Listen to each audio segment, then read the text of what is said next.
Everything is personal right here. Everything is personal right here. Ladies and gentlemen, boys and girls, welcome to another episode of Everything is Personal. And our guest today is Lisa Franz. How you doing, Lisa? I'm great. I'm very excited to be here and to speak with you today.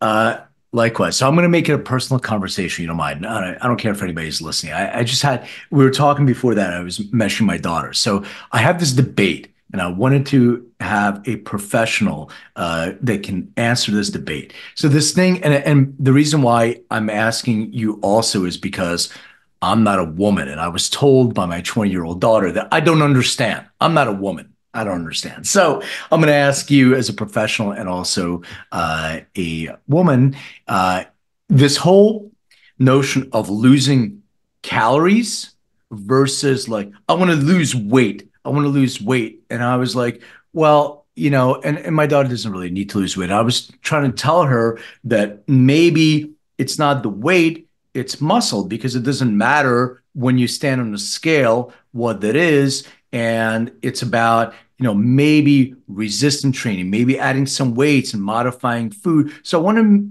you to express that from your professional opinion, what your thoughts are when people say, I want to lose weight.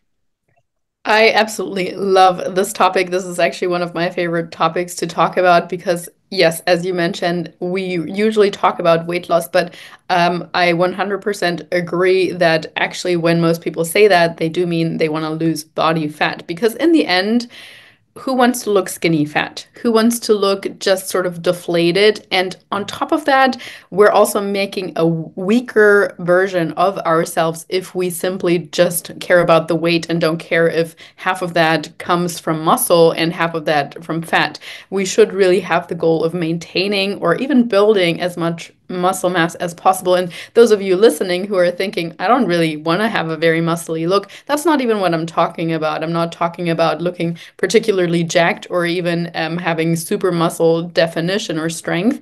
I'm really just even talking about things like functional muscle maintenance. So unfortunately, from the age of, let's just say like 30 or so onwards, your body really goes with the motto of use it or lose it.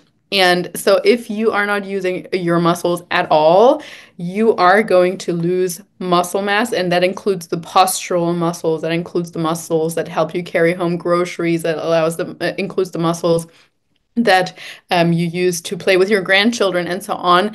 If you don't use them, you are going to lose them. So if we're just focused on weight loss as opposed to trying to maintain the muscle tissue while we're dieting, regardless of what age, your body's going to think, okay, well, she's not using the muscle. Muscle for me as in the body, is a more metabolically expensive tissue. And what I mean by that, it's more expensive for the body to upkeep than body fat. So we're just going to lose some of the muscle mass as well. So I absolutely agree with what you say. If we are talking about weight loss, we really should think about it more as in fat loss.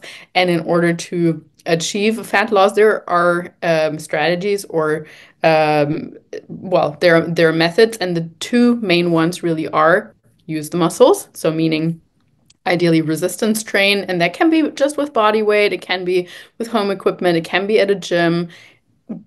Start where you are and build on that. And the second strategy is consuming enough protein, because protein is the building blocks to our body, and not just muscle mass. It's also important for skin, hair, nails, joints, all these things. But really, when it comes to muscle, protein is king. So most people that I start working with or that I talk to, and also I personally was at that point, we don't consume enough protein through our regular, normal, quote unquote, Western diet. I even thought, I came from more of like a clean eating background. Nowadays, I've learned how to be a lot more flexible and enjoy food freedom in a way that still allows me to maintain my physique that I want to have. But yeah, at the time I was eating like super quote unquote clean. And I thought, oh, I'm eating plenty of protein. Like, what are you talking about? I have an egg or two for breakfast and sometimes salmon. I have a little bit of chicken in my lunch and, dinner. I also include some vegan protein sources from time to time, maybe some seitan and there's some broccoli or whatever, which I thought was high in protein. And then when I started to even just record what I was actually eating, out of interest, I wanted to know how many calories roughly I was eating and if I was actually eating high protein, I realized I was nowhere near where I should be. So even though I was eating well, it was still, a small portion. And if we eat out, or even if we look at a general plate, protein is like maybe 4 or 6 ounces. And even for me, a smaller female, that's not quite enough 2 times per day plus an egg or so. So strength training, protein, the two best strategies we can do while we aim to lose fat and not muscle in a weight loss phase. Yeah, it's such a great answer. I want to dive deeper into I want to really geek out with you because I'm so curious about this. But before we get into that, I want to talk about your own origin story. So, where did you grow up? Well, that is a bit of a loaded question. I mean, I am German. I grew up in Germany for the first 3 years of my life, and then I actually moved to West Africa for 4 years because my dad was a development worker there, returning to Germany for a little while. And then I went to the high school in the US for 1 year and decided I love this traveling thing. Once I finished high school, I want to travel the world. So I finished high school in Germany and went on a trip around the world, during which I met my now ex-husband in New Zealand, and I moved to New Zealand for about 10 years. And when I left New Zealand 2019, after some personal struggles, relationship, work struggles, and so on, I decided I'm going to explore more of this world and have been traveling for the last 6 years. So I'm now 53 countries into it. Have kind of set up my base in Bolivia in South America at the moment. But as I'm speaking to you, I am actually in Kansas visiting my best friend. So closer than you probably thought. Bolivia, Kansas. That's interesting. So growing up as a kid, first of all, you're traveling, you're going from Germany and West Africa, etc. Were your parents together, and do you have siblings? Yeah, yeah, my parents are still together, we're together, and I have two sisters. One of them lives in my hometown in Germany, in the south of Germany. It's about an hour north of Munich. And the other sister lives with her husband in London, in England. So, yeah, I don't get to see my family more than about once a year for a few weeks, which of course is difficult at first, but I'm so used to not being in the same country, so by now it's kind of the norm for me. So growing up as a kid, what were some of your interests? Obviously travel, you said, but were you like, I'm into sports, I'm into art, I'm into math? Like, what were you into as a kid?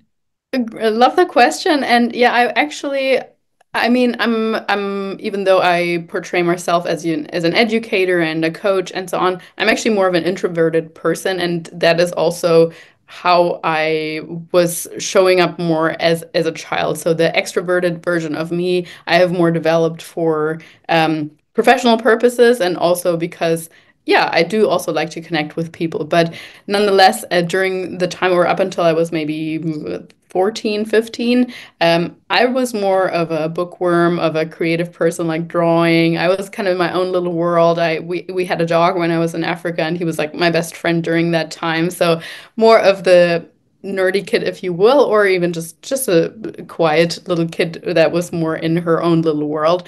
And then it was actually not until I went to high school in the US for 1 year that I was like, oh, there's something called sports and activity as well, that I really kind of got into that, and that piqued my interest, and I learned more and more. And after that year, I decided I want to help people learn that movement is a wonderful thing, and not just a wonderful, but an essential thing to include into your day.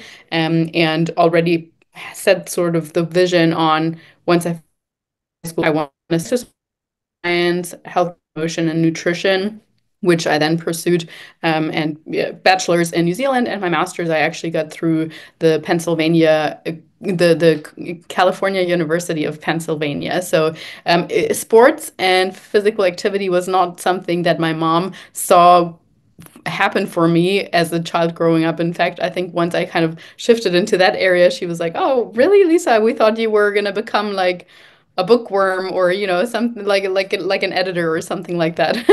Yeah, a writer, teacher, or something. Yeah. So, did you have your own personal experience with nutrition and fitness? Was it something that you said, okay, I want to get a hold or control over my own well-being? And was it more of a aesthetic, like I look at myself and I can improve the way I look, or was it something else, health-wise? What was sort of the journey and inspiration behind that? Yeah, like for so many coaches, as you are alluding to, it was definitely a very personal journey. So in my teenage years, and once I had started picking up sports, um, I was sort of able to eat anything that I wanted to, like to the point of you come home from whatever training and you eat a block of chocolate, not like a piece, you eat the whole block, right?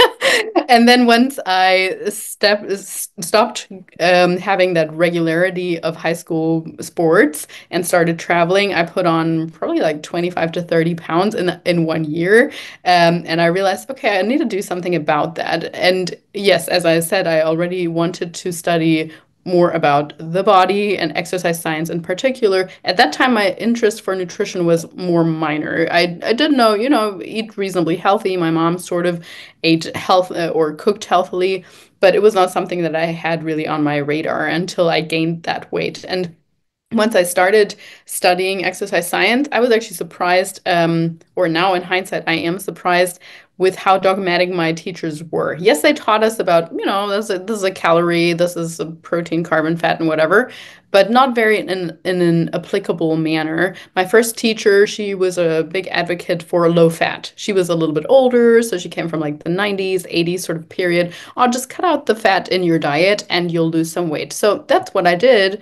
And it helped a little bit. Like I switched to low-fat yogurts and all that processed stuff, and then lost a little bit of weight, but sort of stagnated after that. The next year's teacher, she was a big advocate for low carb. So I thought, okay, why don't I layer that on top of that? So it was sort of like low fat, low carb, and ended up pretty much just eating protein and really feeling super restricted, developing an unhealthy relationship with food, with kind of all or nothing thinking, already planning like my binges for the weekend when I would allow myself to have that cake and then pretty much ending up eating the whole thing because on Monday I had to go back to my super strict eating.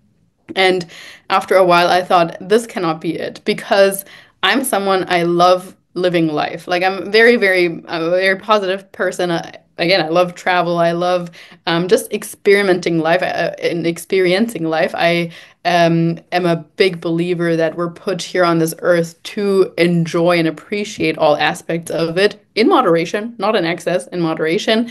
And so it was just sort of for me hard to believe that I would have to be restricting most of the time in order to be at the weight or have the body that I thought I really wanted to have. And the one of the moments that really sort of burned themselves into my brain was when I was in Thailand, traveling through Thailand. Wonderful, wonderful experience all in all. But one day after my workout, went to a food court and I just broke down crying, thinking, I can't have anything in here. There's several food stalls, like wonderfully prepared fresh food and so on, but one thing included rice, the next thing was deep fried, the other thing included something else that I had put on my list of you can't have that. And it's just like, what is this? You're in this wonderful country and you're restricting yourself so much. So it went on for a little bit longer, and at some point I stumbled upon an article which was titled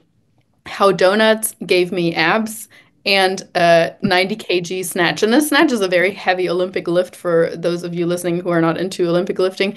And at that time, I was doing CrossFit and I was like, I want all of these things. I want a donut, I want abs, and I want a 90 kg snatch. So I'm going to read this article. So I read the article and she was basically explaining how learning more about basically calorie content of foods, whether they're quote unquote good or quote unquote bad, can help you achieve the body composition that you want and allow you to live a life of more food freedom while of course you should still mostly eat good foods or whole foods if you want to call them that. But you can also have a piece of brownie, a slice of pizza, and whatever from time to time without that food guilt, without binging on it and then afterwards thinking, oh, I feel so gross and what did I just do type of thing. And I thought, well, that sounds really restrictive, like weighing out my food or tracking my food. I don't really want to do that long term, but I'm going to give it a go. I was so frustrated. And so once I started learning more about, okay, what's actually in my food, because at that time I was thinking, peanut butter is healthy, so I can have like half a jar of that, no problem. But when it came to eating a slice of bread, I was terrified, even though, the slice of bread has like 80 calories and half of the jar of peanut butter has probably 600 calories or so. So it was just helpful for me to learn um, there is no good and bad foods really. You can incorporate it all, just it needs to be in balance and you need to have the right amount of protein, the right amount of carbs and fats in order to have that body composition that you wanted to. And once I started kind of practicing that and learning more about just energy balance, how you can learn with, if you can build more muscle if you go in a small surplus, you can lose fat if you go in a calorie deficit, and it doesn't have to be super restrictive. If you do that in a strategic and logical manner, then you can continue to feel that food freedom. And my body started changing really quickly as well. I slept better. I had more energy. I became leaner, even though I was actually feeling a lot more free and more satiated with the foods that I ate. And yeah, from that point, I mean, I continued and to go into a little bit of a detour here. At that time, or after I finished university, I actually decided to become a police officer because I didn't really know what to do with my exercise science degree specifically. I was like, I don't want to be a personal trainer. I didn't really know about nutrition coaching. So I went into the police, but throughout the whole thing, I was always still thinking about my training, how to help other people at the gym lose weight, and so on. So I was Yeah, like, if you're catching a criminal who's a little bit overweight, you're lecturing them how to lose weight. yeah, I should have done that. That would have been a good strategy. But yeah, at that time, I was like, well, if your true passion is really physical health and helping people feel better in their bodies in that way, you should pursue it. And so that's what I did, and I started building up my nutrition coaching skills on the side of working as a police officer until I finished with that job in 2019 and have been a full-time coach since then. And I do think that oftentimes, if we have that personal connection and that personal experience of what it feels like to feel restricted with your eating patterns or to feel really gross about yourself and have that all or nothing thinking, it allows us to have a bit more empathy and also introspection into how our clients or other people might feel about it. Yeah, I mean, such a good answer.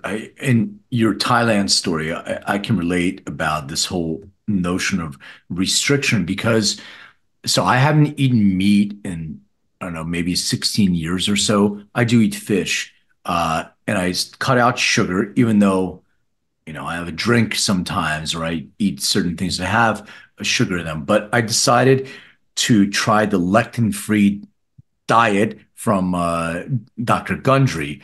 So at some point, I couldn't eat nightshade, things that I enjoy, like nightshades and legumes and all these other things. And I already don't eat meat, so a lot of it is meat heavy.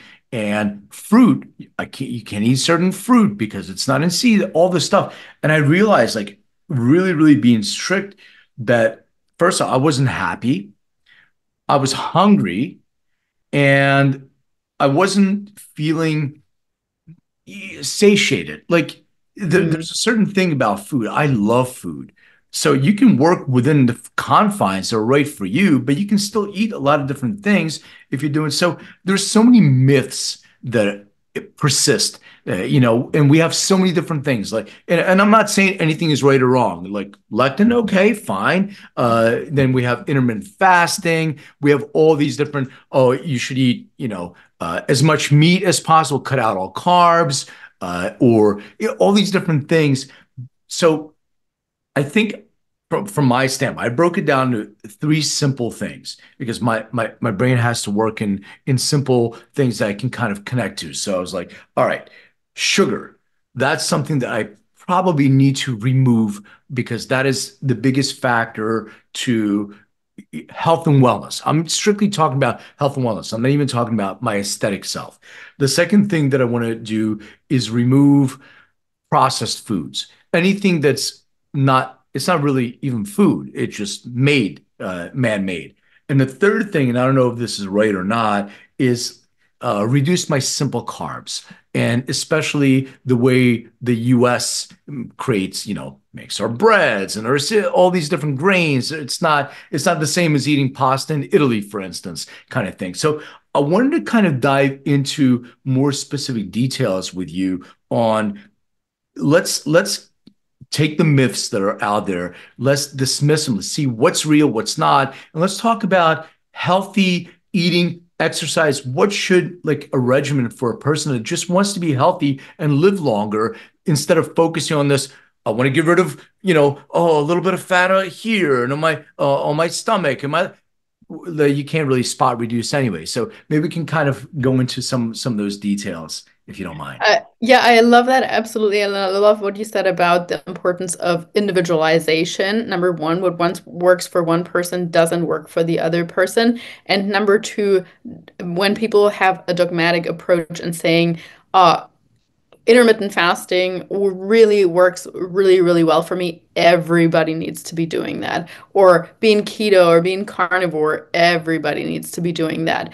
We have such a variation in our bodies, how we work, how well we work with stress, when we like to eat, how many times a day we like to eat, how big of a meal we like to eat. We can't expect that there is one formula that works for everybody. So I do think what you're saying in the sense of what are some broad things that apply to everybody, and you touched on really the most important ones in my opinion. But if we can put an umbrella over them, is really eat mostly whole foods. And what I mean by whole foods is single ingredient or minimally processed foods for the most part. So that would be things like vegetables and fruit or some grains for most people as well. But again, as you're mentioning, like minimally processed, so maybe quinoa or wild rice or regular rice or so as well. That is still minimally processed as opposed to your slice of white bread that has 50 ingredients in that. That is not a whole food. So if you look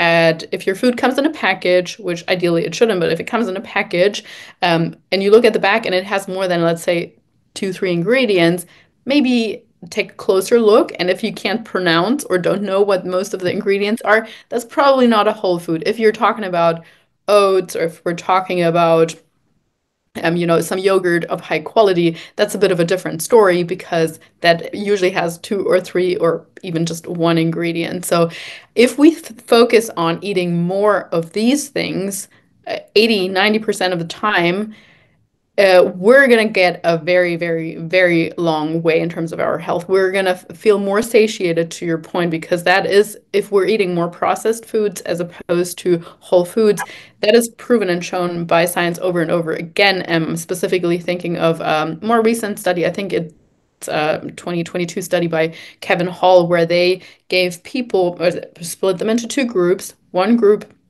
at first had access to more or less of a buffet or a selection of mostly just whole foods, and the other group had selection of basically just processed foods. And they had them in a metabolic ward chamber, and metabolic ward means literally in that facility, they're measuring how many calories you're burning and also how much you're eating through the way of something called doubly labeled water, but that's not important. But anyway, they figured out that if you have access to processed foods and you just eat according to your hunger, so it's called ad libitum eating, you on average eat 500 calories more per day. And they switched over those groups. And again, the group with the processed foods ate about 500 calories on average more per day. 500 calories, that is a lot. Somebody of my size perhaps has a maintenance calorie level of 2,000 calories.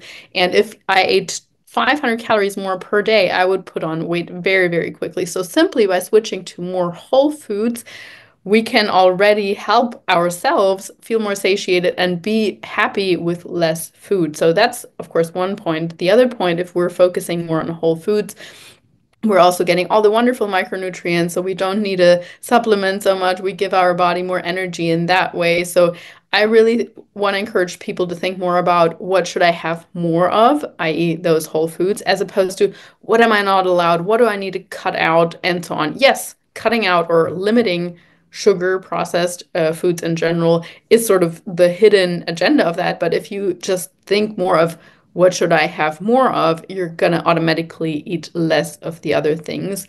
And touching on the point of the simple carbs that you mentioned there, which I absolutely like. Again, it mostly applies to the refined ones, in my opinion, because if we include some sweet potato, regular potato, again, the grains, oats, and so on, especially around our workouts or in the evening, sometimes can help us relax as well.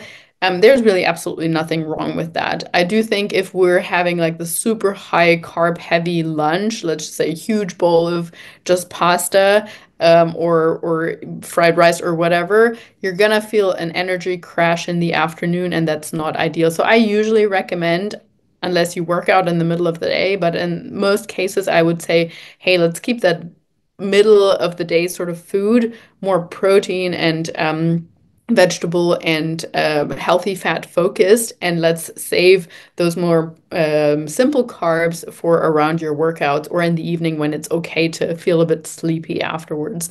So I would say that's sort of the umbrella of nutrition that I love for everyone to focus on. And then when it comes to the other umbrella of more exercise, first of all, we're as in like whole population of more this Western world, we don't really get in enough, even just day-to-day movement. I'm not even talking about like specific exercise, but sometimes when people, I sometimes just encourage people to take a look at how many steps they get on average. You can do that with your phone or with an activity tracker that most people have these days.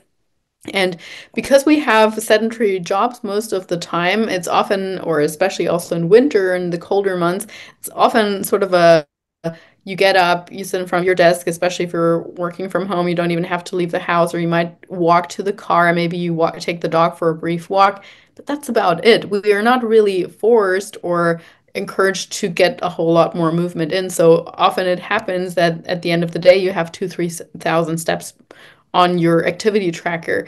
And that is very, very little. They don't say for no reason that sitting is the new smoking. So even just including more day-to-day activity, may that be parking a little bit further away when you go to the grocery store, may that be going for a 5 or 10 minute walk after your meals, also to help digestion, help blood sugar regulation, and so on.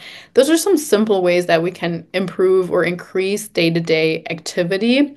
And then, of course, yes, ideally, we want to include some strategic and some focused exercise as well.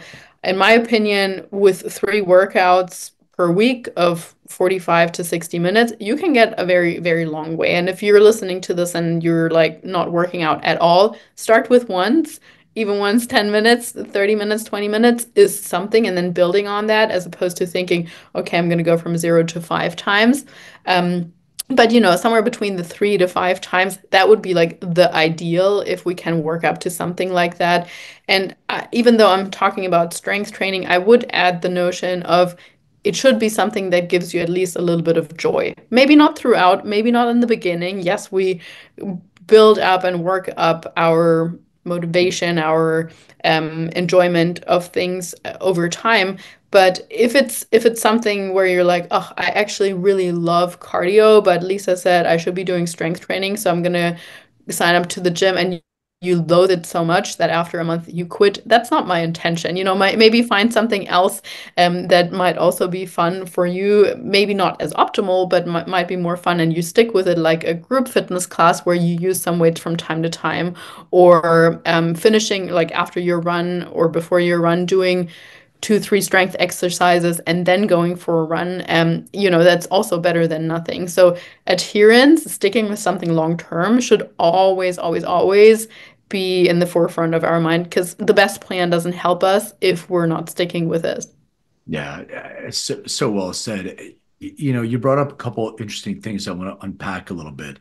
This whole notion of cardio, cardio, cardio. I only do cardio. I'm gonna walk an hour and a half on the treadmill. I'm gonna run a little bit, but I'm never gonna do any resistance training. So, and you talk about this too, this whole notion of calories and losing weight. Well, I'm gonna lose more weight if I do more cardio, which is gonna allow me to burn more weight. But I'm like, well, but fat, right? You want to use fat because fat is going to be stored. Now you're sort of in scarcity mode if you're doing that. And if you're not offering any resistant training, you're not building muscle. Back to the same thing we started talking about, which is this whole notion of weight. Well, it doesn't matter. All you want to do, your muscle is going to weigh more than fat, so you want to reduce the fat. But if you're only running or you're only walking and you're not offering any resistance training whatsoever, uh, is that a good idea for you to be able to reduce or burn more calories or burn more fat?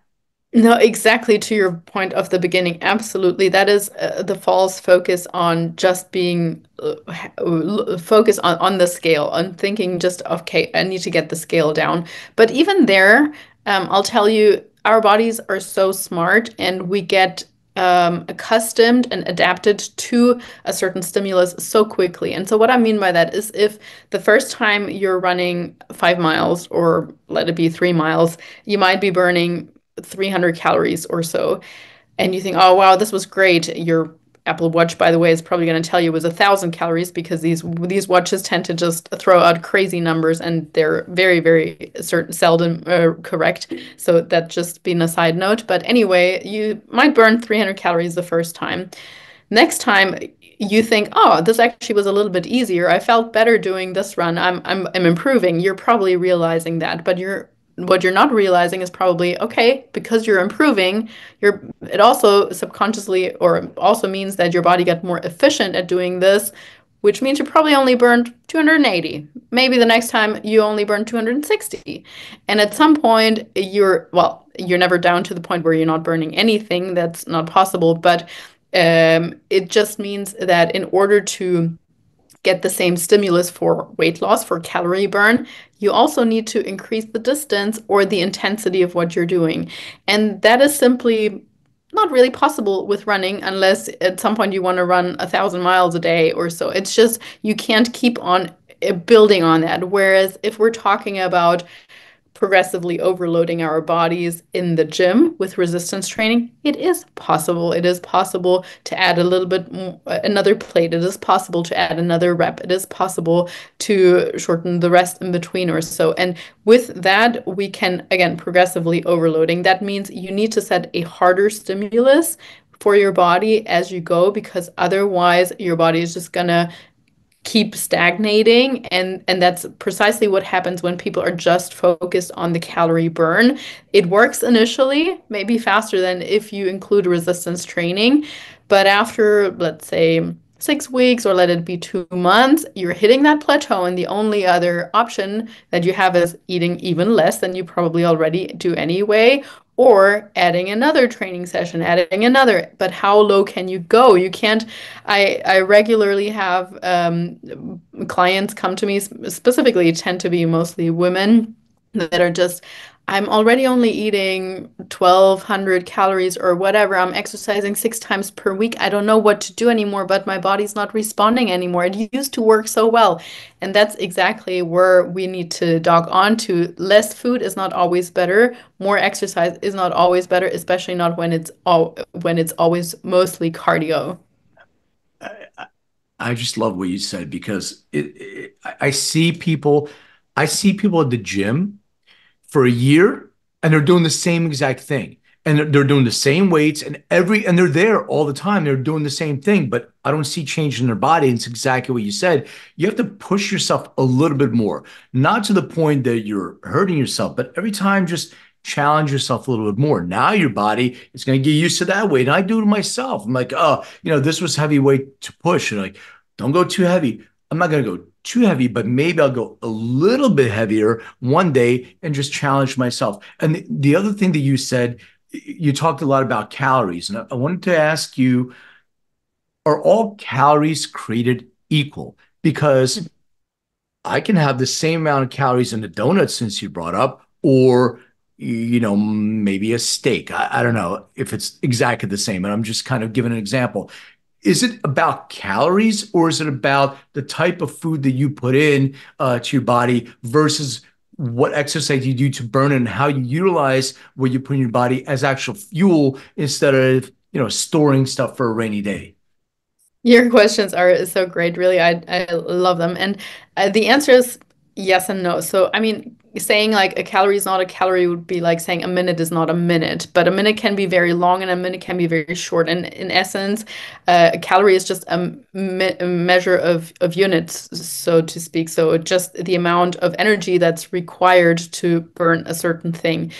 But if we're looking at that steak versus donut example, which I absolutely love, um, it's very clear that, first of all, the macronutrient content, so again, the consistency of protein, carb, and fat plays a role because protein is more satiating. Protein is harder for the body to break down than carbs and fats. So that means if we eat more protein, the likeliness of that being stored as body fat is lower than carbs and fats. So just from the chemical makeup, it is very, very difficult and quite unlikely for your body to transcribe protein into storable energy. So you have to use more energy to break down proteins than it is to break down carbs or fats, basically. Exactly, exactly. So the structural makeup is more difficult to break down, which is often is why we're feeling more satiated. And sometimes when people increase their protein intake, at first they do feel a little bit bloated because their body's just not used to doing, or their digestive system is not used to doing that much work, which is actually, a good thing. And the other point of that as well with the donut steak example, or I guess if we have throw another food in there, perhaps a donut doesn't have any fiber. And so fiber is the part of the carbohydrates that is not breakdownable or is hard to break down for the body. We have soluble and insoluble fiber, but in general, it's the part of the carbohydrate which is not possible to break down. So that means it adds stool bulk to your stool, which is why it's associated with better digestion, but also, which is why it's satiating, and people are always encouraged to eat more vegetables and fruit. So let's say instead of the donut, if we had the same amount of calories from fruit, so both would be carbs, both technically from what I just said, technically the same likeliness of being stored as a body fat. But if that one thing, if the donut, you have the donut versus maybe an apple and a bit of peanut butter, it is going to satiate you much longer and obviously has more micronutrients in it as well. And so if we if we continue that story in our minds with more micronutrients and a better fiber profile, we also have a better cholesterol profile. We also have better hormones, and hormones is what regulates our metabolism. And so if we have a better metabolism, we're going to burn more calories, we're going to let go of body fat more easily. So I'm certainly someone for not demonizing foods, as I was saying initially, and I think there's nothing wrong with having a donut once a month or even, every couple of weeks or so if that's part of what you and your family enjoy doing. But it's the things that we do on a daily basis that are really detrimental to our health. So let's say if that is your go-to breakfast or your go-to afternoon snack, let's find some alternatives. Let's, maybe make that a yogurt and mixing in some fruit and some nuts in there instead, as a healthy breakfast, or have some eggs and avocado and a good slice of sourdough bread with made from good grain. So we should not we should not demonize anything, but we should really focus on what am I eating on a regular basis. And truth is, most people have two, three go-to breakfasts or two, three go-to lunches, and in dinner is really mostly where we see the biggest variety. So if we can focus on creating some healthy staple meals for the first half and then maybe first three quarters of the day, we're already setting ourselves up very, very well. Yeah, and you talked about we're all individuals and everybody's different, so you got to, kind of look at your own body and stop comparing yourselves to others. Oh, look at them. And there's genetics involved. There's all kinds of different things, metabolic function. They all control the way we are individually. So try to be the best version of yourself that you can possibly be, and just be better, today than you were yesterday, or tomorrow than you were today, kind of thing. Yeah. I wanted to ask you, since the name that shows everything is personal. Maybe I'll start with me, and if you're comfortable talking about it, let me know. But how stress and how emotion affect the way that our body responds. So I had two things that happened in my life. Well, one of them happened in my life, and one of them happened to all of us. So in my life, I went through a divorce, 12, 13, whatever many years ago. And I was in this state where the opposite happened that usually happens to me in stress. I was not eating. I had no appetite. I was getting skinny, and I was doing I was working out twice a day, and I thought I was looking great. I got my almost six pack back. I was 29-inch waist for a man. And I remember my parents came to visit, and I was living in this building. My mom got out of the elevator, and she was like, "Oh my God." I'm like, "What?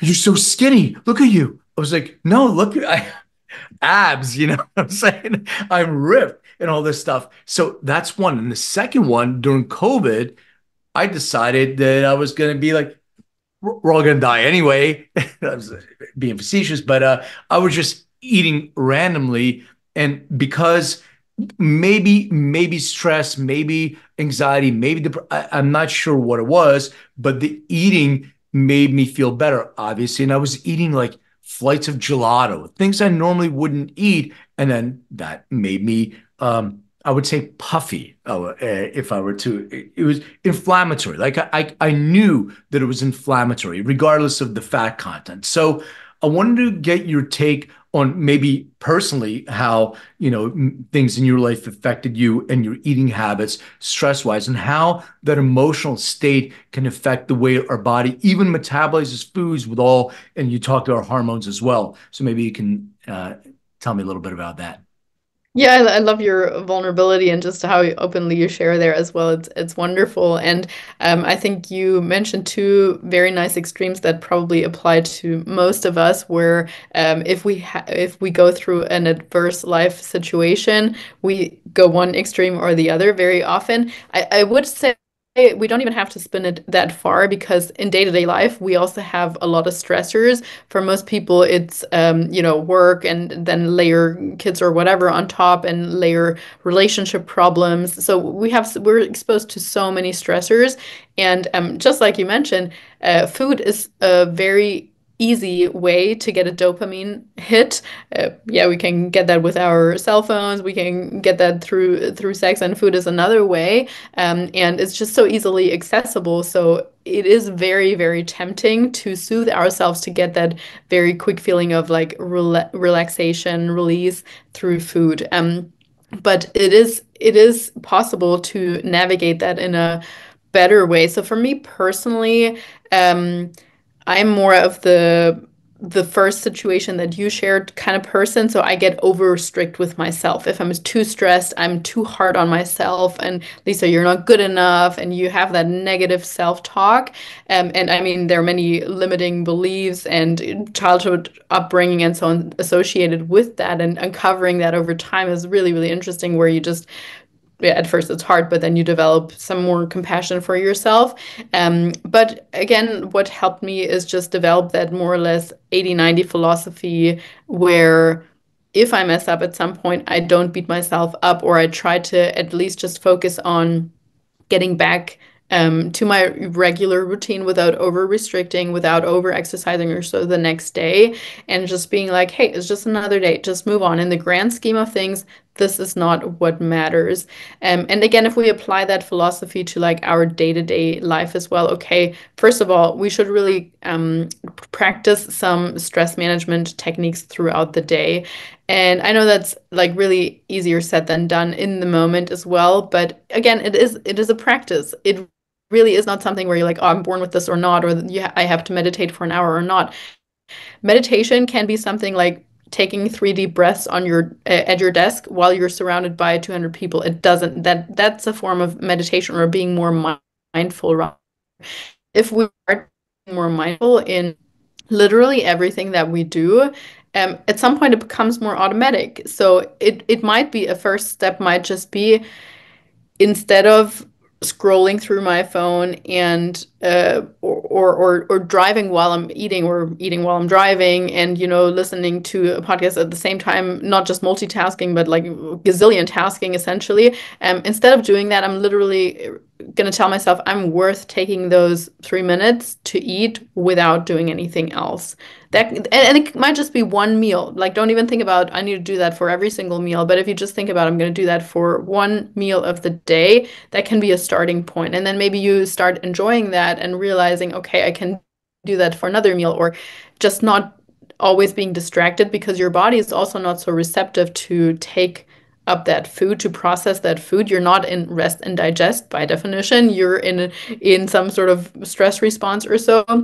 And so if you transfer that to other things, being more present in conversations, being more present with your kids, it's really becoming over time a wonderful way to lower your overall stress perception, and your body's not in that constant high cortisol state. And so you don't have that craving for the constant sugar hit. Or oftentimes when I speak to clients, their urge to snack is not even so much about the food and the dopamine response. It's just they don't allow themselves to take a break. Otherwise, they don't smoke, so they don't ask for a smoking break. They don't have any other excuse. So it's like, I need to keep on working. Why would I take a break otherwise? But it should just be so normal for us to just say, hey, I'm going to step outside, take a few deep breaths in the fresh air, or I'm literally just going to sit there, watch the birds, or whatever, and calm down, and then go back inside. But we don't do that. So often, if we just figure out that this is what the food is allowing us to do, and instead we can actually give ourselves permission to take a break even without the food,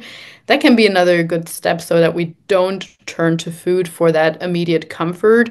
Or if we do, at least looking for alternatives, because most of the time we have that craving for those highly processed carbs, right? Or for just something sugary. And if we're like, okay, maybe an apple will do the same thing, because technically it's also it is a carb, it is sweet, or maybe a protein bar or something like that, and I don't have to go to what's programmed in my mind is the next best thing that's gonna fix the urge that I have right there.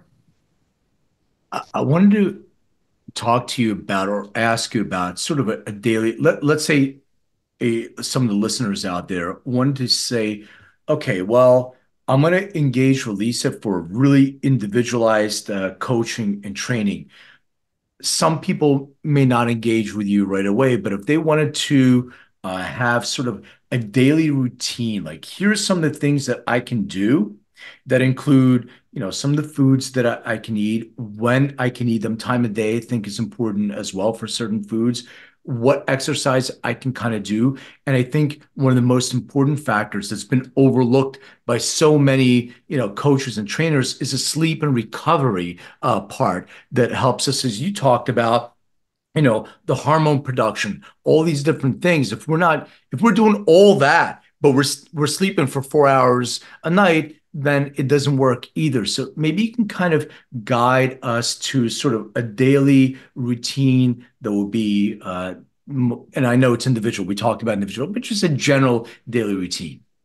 Absolutely. And I mean, logically, I would start with the beginning of the day, but I actually want to start with the bedtime, because if we're thinking, okay, hypothetically, I should sleep at least 7 hours per night, ideally giving myself 8 hours of sleep opportunity. Well, if you're very far away from that, start where you are and just build on that. Even if you're at 4 or 5 hours, 5 hours and 20 is better than 5 hours, thinking about that. But let's say we're going to aim for 8 hours of sleep opportunity. You know what time you need to be at work or get up. So just count back 8 hours from that.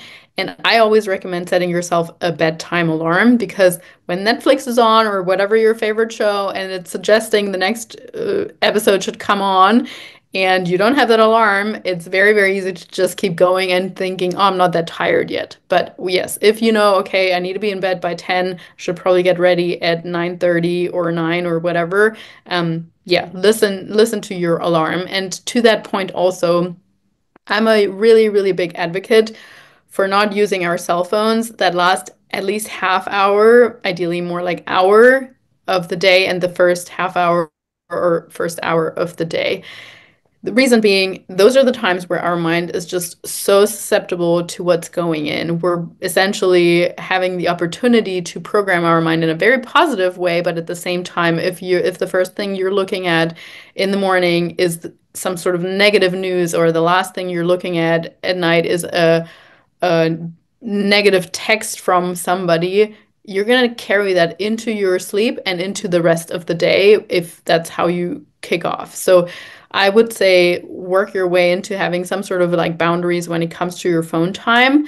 And yeah, trying to get a good night's or good amount of sleep. So starting with that. And then the rest of the day in terms of layout really depends on, again, what someone can stick with. There's no such time as the right time to exercise. But for many people, I will say working out or getting it out of the way sort of early on in the day where we're still having a little bit more willpower, less of that friction, does work out well, as opposed to just leaving it for the last thing of the day where the excuses tend to come in more. And again, it can even just be going for a walk in the morning. So you get up, take the dog, maybe even the kids if you want, and do a loop around the block. If it's 5 or 10 minutes, doesn't matter, but you get that daylight exposure, which helps us so much program our circadian rhythm, which also helps with our appetite and hunger regulation throughout the day. So getting more daylight, getting more steps. So back to that sort of basic thing. And then when it comes to the specific of the exercise, again, just being adherent and having certain days that you're sticking with is, for me, the more important thing than the specific details of the training. So if you can set yourself, okay, I'm working out Monday, Wednesday, Friday. Those are my days. There are no excuses. These are the days. That is way, way better than if you just say, I'm going to work out 3 times per day. We need to be specific. Ideally, you have an accountability partner. It can be your spouse. It can be a best friend that you're working out with. It can be you're signing up to an exercise class. It can be a coach. But accountability, especially in the beginning, so important because, like you said, life happens, excuses come up, and we want to have that person that's like, nope, you said you were going to do that, even if you're busy, so let's get that done. So that's kind of the component of the exercise. I don't even necessarily want to go more into detail of like what the components should be, because I truly think the adherence is what should always come first. And then when it comes to more specifics of the food, whether you are, again, intermittent fasting or not, totally personal, but that first meal of the day should always include a good amount of protein and should include some healthy fats to help regulate appetite throughout the day. Sort of the worst thing that we can do, and often unfortunately do, is grab a piece of toast with jam or grab a muffin on the drive-through or just having a sugary coffee or so. That's going to spike your blood sugar very briefly, and then it's going to give a drop. And also, not just in that moment, but for the rest of your day, your blood sugar is not going to be regulated as well. So we really want to make sure, even if it's just a protein shake because you're on the run, that is better than grabbing that muffin. Even if it is having a boiled egg or something like that because you're on the run or you're going to the office, that's better, or some low fat, some good yogurt or something like that. So we do want to include the protein in there. And for the rest of the day, how many meals someone is going to eat is very dependent. Again, some people like feeling really satiated and having a bigger meal, but only eating twice per day. That is fine. Some people are going to fall into or are going to prefer to eat 3 big meals and a snack or so. So it's really very individual. I do think listening to your body and truly not ignoring those signals. So many people that I work with, they initially suppress any sort of instinct to eat something in the afternoon. They think they need to get from lunch to dinner, and that's sometimes 7, 8 hours or whatever. They don't want to have anything, but they're like fighting through and just like grabbing coffee after coffee. And then they get home and they're so ravenous, grab anything that's in sight, or they go, even worse, go grocery shopping after work and you're so hungry, you're just grabbing anything that's inside, or you're just grabbing whatever you're used to grabbing from the past, and that might be a frozen pizza, that might be, whatever else is just right there. So we want to avoid that, and having something in the afternoon works quite well for a lot of the clients. And so again, ideally something that contains protein, can be with some fruit or even just a shake again if you really need it. But that is one of the biggest things that I see helpful for many people that have that blood sugar drop, but try to fight through it and then have the sort of going off the rails in the evening time. And again, I mentioned earlier in the lunch meal, I would keep carbs lower, unless you're working out in the middle of the day. But that's where I would have more something like a nice piece of salmon with roasted vegetables or something like that, or a nice salad with some nuts and a little bit of chicken or something like that. And then in your dinner, you might have more of the rice and potatoes or grains or so, because again, actually, carbs do help us relax. They make us feel a little bit more sleepy, and it's not a bad thing in the evening at all. It can actually help with sleep. So those would be some pointers, but on the pointer of dinner, I would also say don't make that too large of a meal, too close to bedtime so that it doesn't interfere with your sleep. And on adding on to that, many people are in the habit of just having a glass or two of wine like almost daily. And nothing wrong with alcohol here and there. But first of all, I would ask, why do I need that daily? It should be something that, if you're wanting to celebrate something, or if it's something special, or even if it's once a week or so, that's absolutely fine. But if we're needing something daily, there's a deeper reason for that. And number two, if we consume alcohol just before bed, it might make you feel like it's helping you sleep, but it's actually not helping your quality of sleep. You might drift off quicker, but it's not as restorative of a sleep. So I would avoid that. Some studies actually show it's better to have a glass of wine like with your lunch than it would be too closer to bedtime. So yeah, that's just monitoring or managing your meal size, your dinner size, according to how close to that you want to go to bed or not. I think that that's quite helpful. So just to kind of round off the whole day. I love it. It's such a great routine because I always tell people have a huge lunch and have a smaller dinner because I used to do the opposite, and it's a big difference. So I'm glad you said that. I have some questions that are Absolutely. related. They're music related questions, unrelated to what we're talking about. So if you're open to that, do you remember, and if so, the very first concert that you attended? Oh, I do. It was actually a festival. It was in Germany. I think I was maybe about 14. Um, I can tell you the name of the band that specifically stood out, but it's a German band, so it's probably not going to resonate. It was called Calcia Candela. They actually sang sort of a hybrid of German and a bit of Spanish. And it was wonderful. I definitely have a vivid memory of it. Cool. What was the last concert you attended? Unfortunately, it was a long time ago. And again, no, that was actually Coldplay, but that was probably about 6 years ago or so, so a long time. That's good. Oh, Coldplay's good. All right. So for the next year, you could only listen to five albums. So you don't have to remember the name of the album. It could be, I don't know, Amy Winehouse or whatever. It's behind me.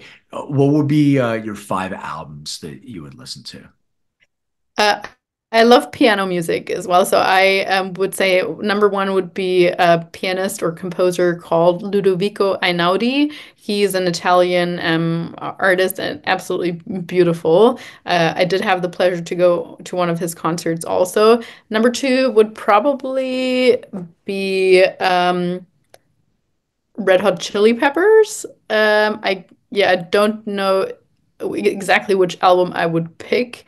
Probably something more, I don't know, yeah, more around about the 2006 sort of time, or 2005. And then number three, as I now live in Latin America, I've kind of gotten more into the local music there as well, or more into reggaeton or whatever that sort of genre. And one artist from Colombia, where I lived up until November, is called Karol G. And yes, I would go with some of her music, even though I don't know exactly what album. Um, so was that three or five, did you say? How many do I get? You get five. I think that isn't that four? I think one, two, three. Did I miscount already? I think you're four. Yeah, three or four. Yeah, okay, so then I'll go with one more. And I also very much like acoustic guitar music, as in something like James Butler. I think he has especially one of my favorite songs called Ocean. Yeah, I would add him to the list as well. Um, so final question. Please describe what your room looked like growing up. Oh, that's a really cool question. So, my parents have a house that is completely made out of wood, which is actually not the standard in Germany, but they were always a little bit more so ecologically friendly oriented. We had like solar panels and wood oven and everything else. And so my room, if you picture a room completely wooden, also wooden look, it wasn't painted or anything. It just wonderful wood. Don't ask me what kind, but yes, it was a wonderful wood. But that allowed me to pin whatever I wanted into the walls very easily, since if you know how it's just a little pin and you stick a postcard on it, sticks very nicely in wood. So I had like one wall which was with postcards from many places that we had traveled to on vacation. I had one wall where I actually played guitar during that time. I had one bass guitar and one acoustic and one electric guitar hung up on the wall, and then another wall where it was just window, and one wall where it was more my desk and like school stuff. But yeah, I can very much remember that quite vividly as well. Did you have like any posters or anything on the wall, like bands or you know? I didn't have any bands. I did have a poster of a beach in Bora Bora, so Okay. somewhere, yeah, very tropical. Always been travel, like you There had you go, exactly. wonderful. Lisa, where can people reach out to you? Where can people engage with your services or find out more about what you do? Well, first of all, Len, thank you so much for having me. It's been a true pleasure speaking with you, and you ask such wonderful, inspiring questions. I love it. So thank you for having me. And my company name is Nutrition Coaching and Life, and that's the same handle on Instagram as well. It's the same for the website, same on YouTube also. I personally also have a podcast, and that's the Nutrition and Life podcast. And yeah, anyone listening, if you have enjoyed the show, even I would love to receive a message just saying, "Hey, I found you through Len's podcast." It's always a pleasure connecting with listeners, and of course, I also have a few freebies to give out, like a healthy hormone template or crush your limiting beliefs workbook. So if you're listening to this and you're interested in any of that, I would love to send it to you. Love it. And for my audience, once again, don't forget to subscribe and like.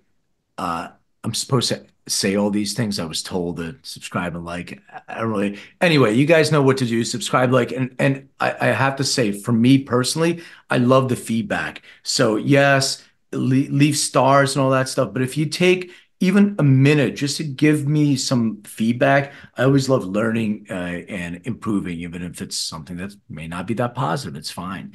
And thank you for buying my book, Making Cannabis Personal on Amazon. And once again, Lisa, thank you so much for being on. I really enjoyed it. It was my pleasure. Thank you. Hey, everyone. So, does anybody know what greening out means? I've been the recipient of so many calls over the years of people greening out. That means they took too much THC and had an adverse reaction. So, I always recommend other things, but nothing really concrete. Now, I can. There's a solution. It is called Antidose. Antidose.com is quick, it's rapid, it works immediately, safe, and effective. So I love my props. If you are toasty or you are burnt, that's the difference. Now, I also love the 1 gummy, 2 gummy, 3 gummy floor. So just be aware, very narrow therapeutic window. You know exactly what you can take now if you've taken too much. Once again, it's Antidose at antidose.com. Get yours today. Hey everyone, thank you for watching and listening. And don't forget to hit the subscribe button, share this episode, and hit that bell. Like, comment. I so appreciate that. And check me out on social under Len May or Len May DNA. Find out more on LinkedIn or lenmaycoaching.com. And remember, everything is personal.